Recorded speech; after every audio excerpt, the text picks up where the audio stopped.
Hello friends, welcome to Bhoomika's kitchen.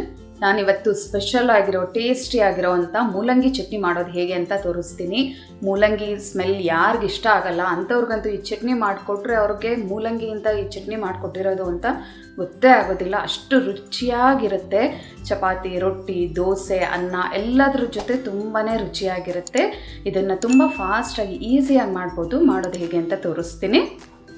Stove on ಮಾಡಿಕೊಂಡು ಬಾಣಲಿ ಒಳಗಡೆ 2 ಟೇಬಲ್ ಸ್ಪೂನ್ ಕಡಲೆಬೇಳೆ ಹಾಕೊಳ್ತಾ ಇದ್ದೀನಿ. ಕಡಲೆಬೇಳೆ ಒಂದು ಅರ್ಧ ಭಾಗ ಆಗೋಷ್ಟು ಫ್ರೈ ಮಾಡ್ಕೊಳ್ಳೋಣ. ಗಮ್ಮನ್ಬೇಕು ಅಲ್ಲಿವರೆಗೂ ಫ್ರೈ ಮಾಡ್ಕೊಳ್ತೀನಿ. ಲೋ ಫ್ಲೇಮಲ್ಲೇ 1 ನಿಮಿಷ ಫ್ರೈ ಮಾಡ್ಕೊಂಡಿದ್ದೀನಿ. ಇವಾಗ ಜೊತೆಯಲ್ಲೇ 1 ಟೀ ಸ್ಪೂನ್ ಉದ್ದಿನಬೇಳೆ, 1/4 ಟೀ ಸ್ಪೂನ್ ಮೆಂತ್ಯ, ಒಂದು 10ರಿಂದ 15 ಕಾಳು ಮೆಂತ್ಯ ಹಾಕೊಂಡ್ರೆ ಸಾಕು. ಮೆಂತ್ಯ ಹಾಕೊಂಡ್ರೆ ಒಳ್ಳೆ ಟೇಸ್ಟು, ಜೊತೆಗೆ ಸ್ಮೆಲ್ ಕೂಡ ತುಂಬ ಚೆನ್ನಾಗಿರುತ್ತೆ. ಅದೇ ಏನಾದರೂ ನೀವು ಜಾಸ್ತಿ ಮೆಂತ್ಯ ಹಾಕ್ಬಿಟ್ರೆ ತುಂಬ ಕಹಿ ಆಗಿಬಿಡುತ್ತೆ ನಿಮಗೆ ಚಟ್ನಿ.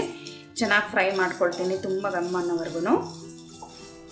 ಕಡಲೆಬೇಳೆ, ಉದ್ದಿನಬೇಳೆ, ಮೆಂತ್ಯ ಎಲ್ಲ ಒಳ್ಳೆ ಘಮ ಘಮ ಅಂತ ವಾಸನೆ ಬರ್ತಾ ಇದೆ. ಈ ಟೈಮಲ್ಲಿ 4ರಿಂದ 5 ಗುಂಟೂರು ಮೆಣಸಿನ್ಕಾಯಿ, 2 ಬ್ಯಾಡಗಿ ಮೆಣಸಿನ್ಕಾಯಿ ಹಾಕ್ಕೊಳ್ತಾ ಇದ್ದೀನಿ. ಈ ಥರ ಅರ್ಧ ಕಟ್ ಮಾಡಿ ಹಾಕ್ಕೊಳ್ಳೋದ್ರಿಂದ ಮೆಣಸಿನ್ಕಾಯಿ ಬೇಗ ಫ್ರೈ ಆಗುತ್ತೆ. ಇದಕ್ಕೆ ಒಂಚೂರು 1 ಟೀ ಸ್ಪೂನ್ ಅಷ್ಟು ಎಣ್ಣೆ ಹಾಕ್ಕೊಳ್ಳೋಣ. ಎಣ್ಣೆ ಹಾಕ್ಕೊಳ್ಳೋದ್ರಿಂದ ಕ್ರಿಸ್ಪಿಯಾಗಿ ಚೆನ್ನಾಗಿ ಫ್ರೈ ಆಗುತ್ತೆ. ಜಸ್ಟ್ ಒಂದು 30 ಸೆಕೆಂಡ್ ಫ್ರೈ ಮಾಡಿಕೊಂಡ್ರೆ ಸಾಕು. ಆ ಬಾಣಲಿ ಬಿಸಿ ಇರೋದ್ರಿಂದ ಅದರಲ್ಲೇ ಚೆನ್ನಾಗಿ ರೋಸ್ಟ್ ಆಗುತ್ತೆ. ಇವಾಗ ಸ್ಟವ್ ಆಫ್ ಮಾಡ್ತಾ ಇದ್ದೀನಿ. ಬಾಣಲಿ ಕಾವಾಗೇನೆ ಚೆನ್ನಾಗಿ ಕ್ರಿಸ್ಪಿ ಆಗುತ್ತೆ ಎಲ್ಲ. ತಣ್ಣಗಾದ ನಂತರ ಮಿಕ್ಸರ್ ಜಾರ್ ಒಳಗಡೆ ಹಾಕೊಳ್ತೀನಿ. ಸ್ಟವ್ ಆನ್ ಮಾಡಿಕೊಂಡು ಕಡಾಯಿ ಒಳಗಡೆ 1 ಟೇಬಲ್ ಸ್ಪೂನ್ ಎಣ್ಣೆ ಹಾಕ್ಕೊಂಡಿದ್ದೀನಿ. 1/4 kg ಮೂಲಂಗಿ ತೊಗೊಂಡಿದ್ದೀನಿ. ಸಣ್ಣದಾಗಿ ಕಟ್ ಮಾಡ್ಕೊಂಡಿದ್ದೀನಿ ಈ ಮೂಲಂಗಿನ. ಇವಾಗ ಇದನ್ನು ಚೆನ್ನಾಗಿ ಫ್ರೈ ಮಾಡ್ಕೊಳ್ಳೋಣ. ಇದ್ರ ಹಸಿ ವಾಸನೆ ಹೋಗಬೇಕು, ಅಲ್ಲಿವರೆಗೂ ಮೀಡಿಯಮ್ ಫ್ಲೇಮಲ್ಲಿ ಫ್ರೈ ಮಾಡ್ಕೊಳ್ತೀನಿ. ಮೂಲಂಗಿ ಹಸಿ ವಾಸನೆ ಹೋಗೋವರೆಗೂ ಚೆನ್ನಾಗಿ ಫ್ರೈ ಮಾಡ್ಕೊಂಡಿದ್ದೀನಿ ಮೀಡಿಯಮ್ ಟು ಹೈ ಫ್ಲೇಮಲ್ಲಿ. ಇವಾಗ ಸ್ಟವ್ ಆಫ್ ಮಾಡ್ತಾ ಇದ್ದೀನಿ. ಇದು ತಣ್ಣಗಾಗಲಿ ಚೆನ್ನಾಗಿ. ತಣ್ಣಗಾದ ನಂತರ ಎಲ್ಲ ಮಿಕ್ಸರ್ ಜಾರ್ ಒಳಗಡೆ ಹಾಕ್ಕೊಂಡಿದ್ದೀನಿ. ಇವಾಗ ರುಚಿಗೆ ತಕ್ಕಷ್ಟು ಉಪ್ಪು, ಇದಿಷ್ಟನ್ನು ಮೊದಲು ನೈಸ್ ಪೌಡರ್ ಮಾಡ್ಕೊಳ್ಳೋಣ.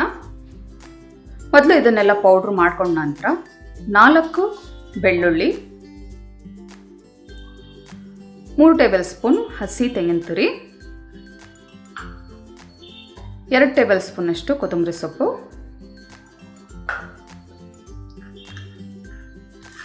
1 ಟೀ ಸ್ಪೂನ್ ಗಟ್ಟಿ ಹುಣಸೆಹಣ್ಣಿನ ರಸ. ಇವಾಗ ಇದಕ್ಕೆ ಒಂದು ಸ್ವಲ್ಪ ನೀರು ಹಾಕ್ಕೊಳ್ಳೋಣ. ನೀರು ಹಾಕ್ಕೊಂಡು ನುಣ್ಣಗೆ ರುಬ್ಕೊಳ್ಳೋಣ. ಇದನ್ನು ನೋಡಿ, ಈ ಹುಣಸೆಹಣ್ಣಿನ ಪೇಸ್ಟ್ಗೆ ನೀರು ಹಾಕ್ಕೊಂಡು ಸ್ವಲ್ಪ ನುಣ್ಣಗೆ ರುಬ್ಕೊಳ್ತೀನಿ. ಚಟ್ನಿ ಅದಕ್ಕೆ ಚೆನ್ನಾಗಿ ರುಬ್ಕೊಂಡ ನಂತರ ಕೊನೆಯಲ್ಲಿ ಮೂಲಂಗಿ ಹಾಕ್ಕೊಳ್ತಾ ಇದ್ದೀನಿ. ತಣ್ಣಗಾದ ನಂತರನೇ ಮೂಲಂಗಿನ ಹಾಕ್ಕೋಬೇಕು, ಇಲ್ಲಾಂದರೆ ಮಿಕ್ಸರ್ ಜಾರ್ ಹಾಳಾಗುತ್ತೆ.